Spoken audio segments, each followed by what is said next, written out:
Okay, so welcome to another video of Spaniard Performance, and today we're going to be talking about progressive overload.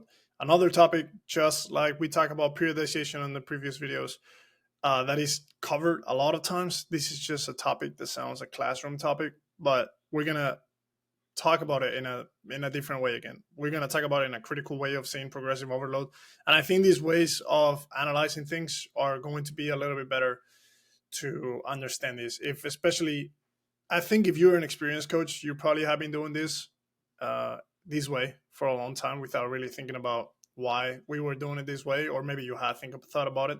But this is not something that you actually criticize just because it's so basic and it's so functional that it just serves the purpose of teaching a lot of people that's on the process of becoming coaches. And I think thinking about progressive overload in a different way is going to be helpful for a lot of young coaches, or maybe for a lot of coaches that haven't thought about it this way but have been doing it for a long time. So the main idea behind progressive overload, we already know what it is. It's about progressing on the load that we're doing, right? Progressing on the total volume, progressing on the intensity, on the reps, on the sets, minimizing the rest, increasing the amount of work that we're going to be doing. And that's the end all be all. You need to progressive overload. You need to do more in order to get better results. And I think this is just wrong in so many ways, but we're just going to be talking about this in a different way. So looking at this linear progression model pretty much explains how training should be going. This is a pretty close method, like the general adaptive syndrome was showing something like this, where you get you train and you pretty much get worse at the beginning due to fatigue, and then you're going to get better. You're going to get some results, and then you're going to increase the intensity, and it's going to go down again. But this is just related with progress, right? So at the initial moment, you're going to be increasing slowly, and there's going to be a point where you're going to plateau. There's going to be no more results, and then at some point, it's going to decrease. You're going to get worse, just because of you're actually not training enough, and you're not getting enough stimulus, or you're training too much, and because of that, you're just going to get negative results. I think this is pretty minimal. Things are much more complex than this, but this is a good way to look at things. So we look at load this way. We need to increase to the point that we need to change the stimulus or increase the load more in order to get better results, and pretty much go back to that moment. So one of the things when we're thinking about progressive overload, everybody's going to think about the same things. It's going to think of intensity, it's going to think of repetitions, and it's going to think of rest. Rest being I can decrease the rest to make it harder. I can increase the rest to be able to do more intensity. I can do more reps. I can do less reps with more intensity. There is always something where there's going to be some kind of increase on metric that we're using to measure training. So pretty much total work done is going to increase. That's what we're looking for in a way. This is not going to be always the case, because sometimes we can look for speed. Sometimes we can look for more ground contact times, less ground contact time. But this is the main idea. Progressive overload is most of the time doing more of something, doing a higher intensity, doing a higher speed, or something like that. And this is certainly true in a way. But the problem with this concept is that this is not necessary. This doesn't need to happen every time in order to get results. We don't need to do more in order to get results. We just need to do better in a lot of cases. So the issue with this is several things. When we think about progressive overload, a lot of coaches, what they fall into, and I give credit to Will Rattel on this because he talked about it and he explained it really well, is so we're thinking about a phase of training where we are going to be working with dynamic strength. We're going to be working with some maximal loads and looking at a short-term approach in a phase.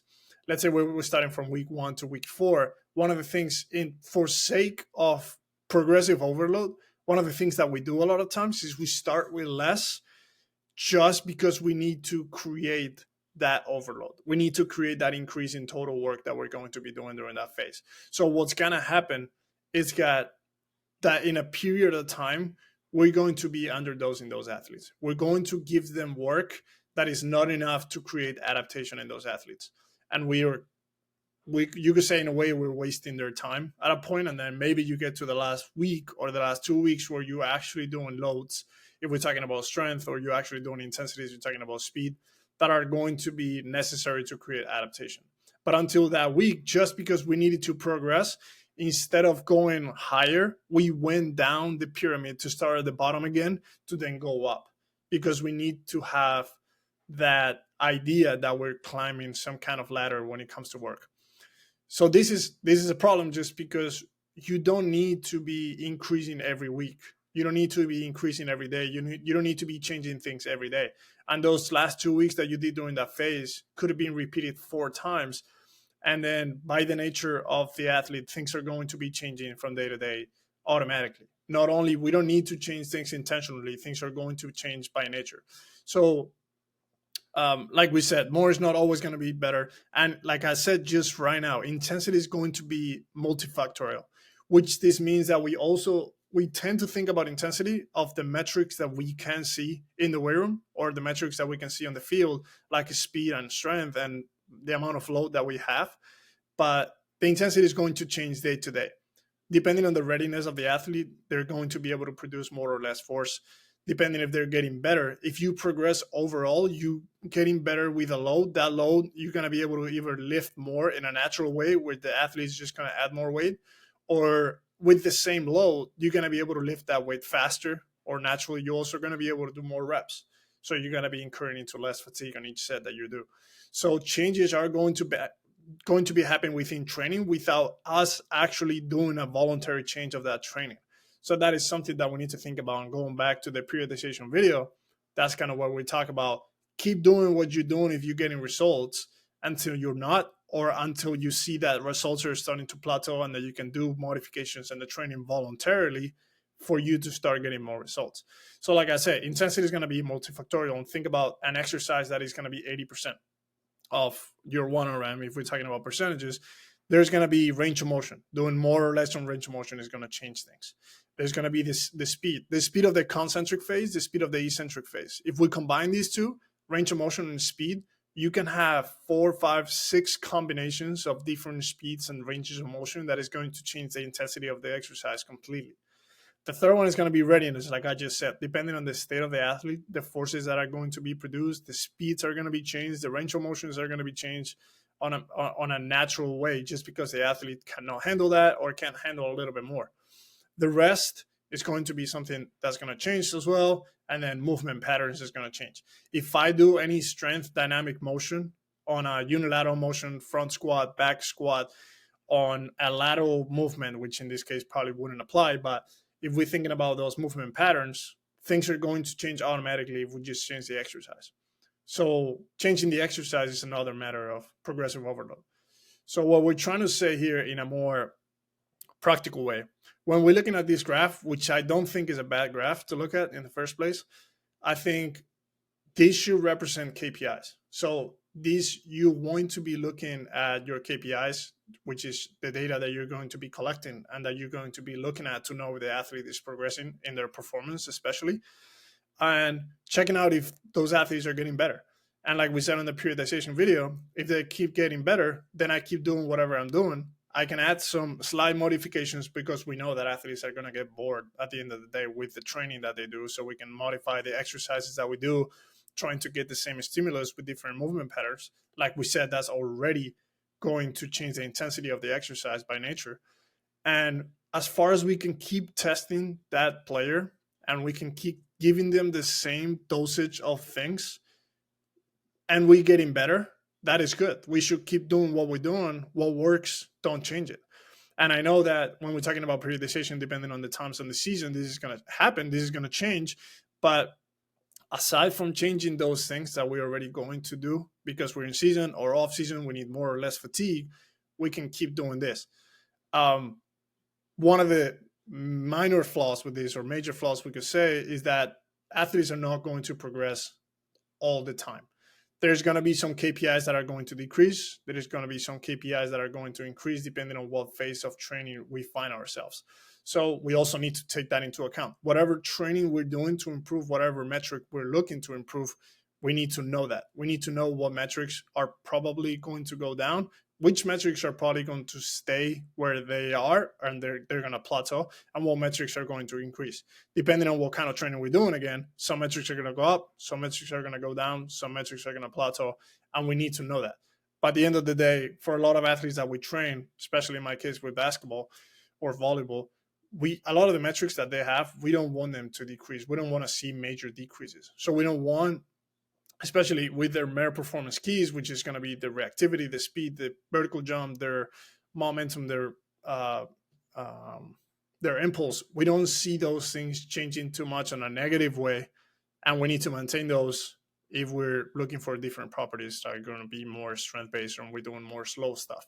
But we don't want to compromise those too much. We don't want to change the strategies that those athletes have. So again, this is a good way to look at it. Look at your KPIs this way, and then you're going to be able to understand a little bit better if the programming that you're doing is better, is good, or you should change it at some point, right? And maybe you find yourself in this position the whole time where you're plateauing, where you're not getting any results. Well, that's not bad, because it would be even worse that you're not getting results. And that's a good indicator that whatever you're doing is not really working as much. But then there's not only progressive overload, there is also how much volume there is in that athlete. Maybe the work that we're doing in the weight room is not working because there's so much volume going on the court or in whatever sport they're practicing.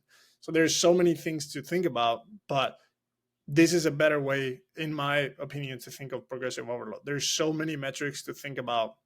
It's not only about increasing the total work that we're doing, it's about changing intensities, changing movement patterns. It's about increasing, and sometimes it's about decreasing volume. So it's doing less at a higher intensity, or is doing less at a lower intensity, even to let the athlete progress with whatever results they're getting on the court or on the field. There's so many things that you could be doing that there's not only one way to say you need to progress in a way, because progressing for a lot of people is always going to do more.